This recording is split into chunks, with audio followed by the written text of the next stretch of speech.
Thomson Reuters wins a landmark AI copyright case. Tumblr joins the Fediverse and converts to WordPress. The US and UK refuse to sign a declaration on safety in AI development. Japan makes a major step into practical quantum computing, and thousands of Britons turn to AI companions amid an epidemic of rising loneliness. Welcome to #Trending. I'm your host, Jim Love. Let's get into it. In a significant legal development, Thomson Reuters has secured a victory in the first major U.S. copyright case involving artificial intelligence. The company sued Ross Intelligence in 2020, alleging that Ross used content from Thomson Reuters' legal research platform, Westlaw, without permission to develop an AI-powered legal research tool. U.S. District Judge Stefanos Bibas ruled in favor of Thomson Reuters, rejecting Ross Intelligence's fair use defense and affirming that the company's action infringed on Thomson Reuters' copyrights. The ruling sets a precedent for how AI companies can utilize copyrighted materials in training their models.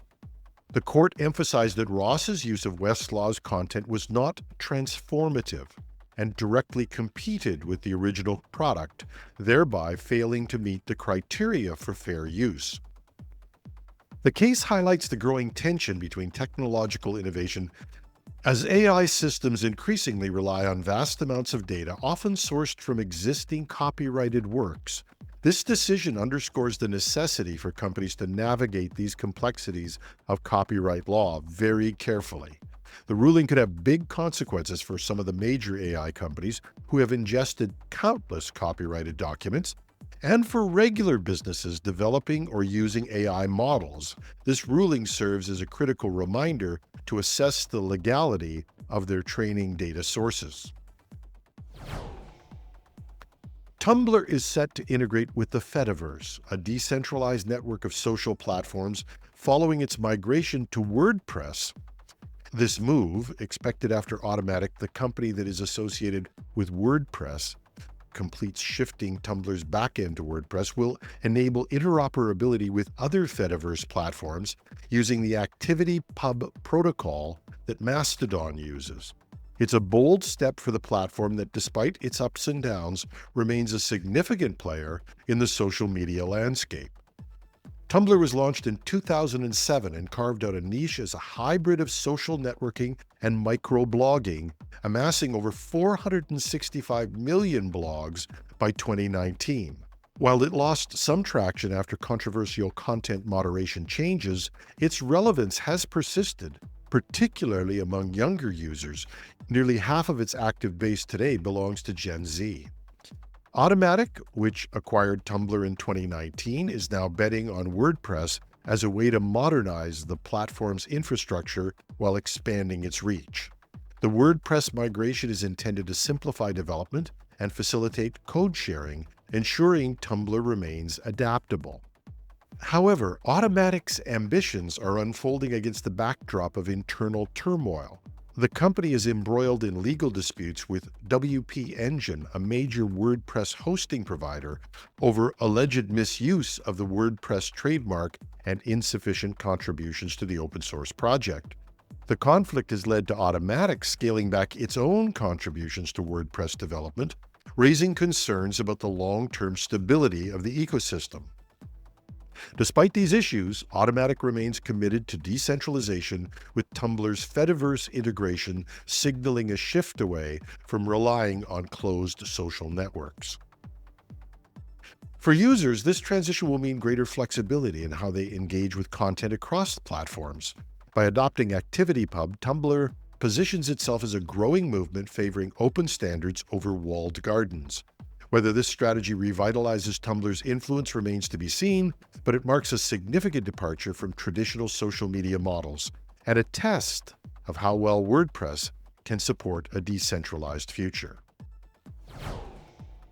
At the recent AI Action Summit in Paris, both the United States and the United Kingdom chose not to sign a declaration aimed at promoting inclusive and sustainable artificial intelligence. The declaration, endorsed by 60 nations, including France, China, and India, emphasizes the importance of ensuring AI is open, inclusive, transparent, ethical, safe, secure, and trustworthy. Sort of makes you wonder how you could not agree with that. But U.S. Vice President J.D. Vance articulated the Trump administration's stance, expressing concerns that excessive regulation could stifle innovation. He emphasized the need to focus on AI's economic opportunities rather than potential risks, marking a departure from previous U.S. positions on AI safety. This is in keeping with the Trump administration's recent moves that canceled federal oversight put in place by President Biden. While many thought that Biden's move was too weak, it did insist on reporting and some transparency about AI development. It appears that the laissez-faire position of the U.S. has found an ally with the U.K. government, who echoed similar sentiments, with officials stating that the declaration did not align with their policies on opportunity and security.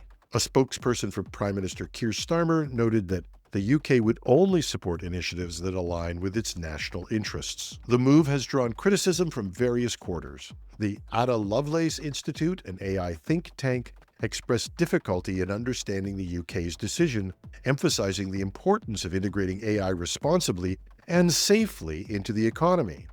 And Dario Amodei, head of Anthropic, who broke off from OpenAI to pursue a safer approach to AI, was critical of the US and UK position, calling it a missed opportunity.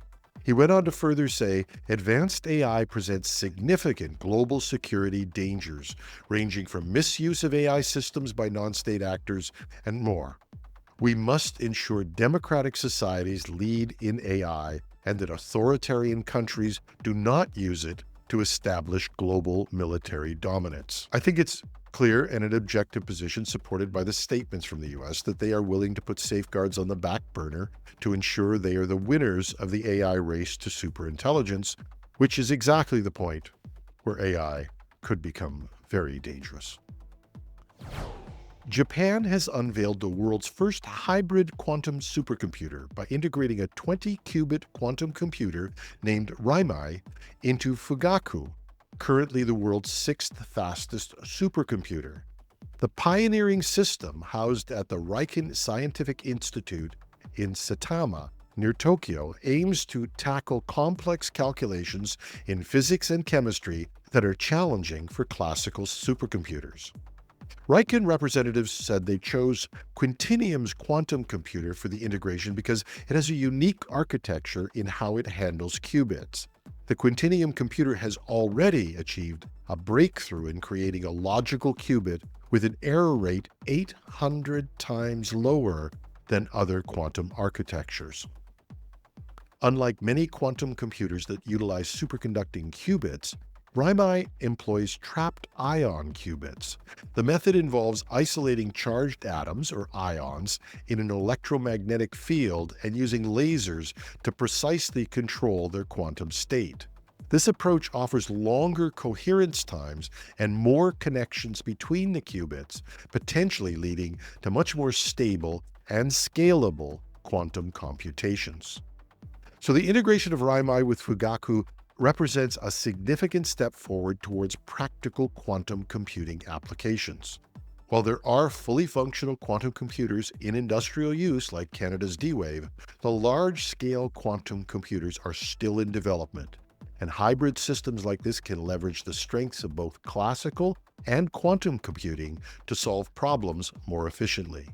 If this plays out effectively, it truly is a major step towards practical quantum computing at an advanced level. And finally, in response to increasing feelings of isolation, nearly 1 million Britons have engaged with artificial intelligence chatbots as digital companions.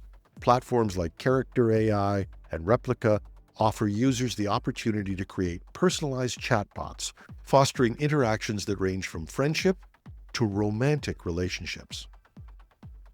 The Institute for Public Policy Research, IPPR, reports that approximately 930,000 UK residents have used Character AI, with many others turning to Replica, which promotes its chatbots as a friend, a partner, a mentor. These platforms allow users to design chatbots with distinct personalities, leading to the creation of popular bots with names like Popular Boyfriend and Mafia Boyfriend. While these AI companions can provide emotional support, the IPPR cautions about potential risks, including addiction and long-term psychological impacts, particularly among young users. The trend emerges amid a broader loneliness epidemic in the UK. The campaign to end loneliness found that 7% of Britons experience chronic loneliness, feeling alone often or always. That's an increase from 6% in 2020. Additionally, 58% of adults report feeling lonely at least occasionally. That's our show for today.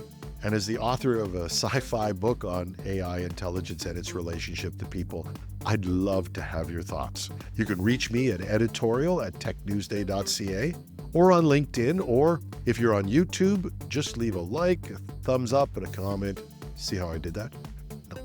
We'd really love to get a like, a subscription from you, and it does help. But you can just speak your mind and say what you think. I'm your host, Jim Love, and here's what I think. I think you should have a thrilling Thursday.